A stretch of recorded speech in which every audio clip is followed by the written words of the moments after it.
রাজ্যের বিভিন্ন প্রান্তে মঙ্গলবার মহাবীর অর্থাৎ হনুমান পুজো করা হয়। মঙ্গলবার হনুমান জয়ন্তী উপলক্ষে বিভিন্ন জায়গায় সার্বজনীন পুজোর পাশাপাশি অনেক বাড়ি ঘরেও পুজো করা হয়। রাজধানীর অদূরে ভারতরত্ন সংঘ প্রতিবারের ন্যায় এই বছরও হনুমান পুজোর আয়োজন করে। সকাল থেকে শুরু হয় পূজা অর্চনা। ক্লাব সদস্যদের পাশাপাশি এলাকাবাসীরাও ব্যাপক উৎসাহের সঙ্গে পুজোর অংশ নেন। পুরোহিত বৈদিক মন্ত্রোচ্চারণের মধ্য দিয়ে পুজো করেন।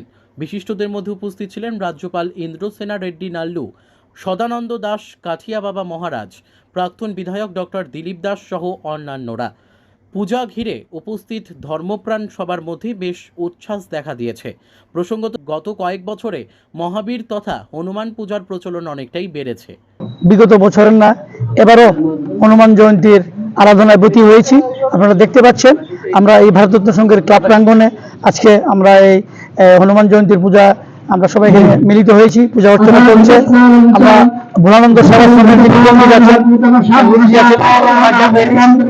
Bureau report, news daily Bharat.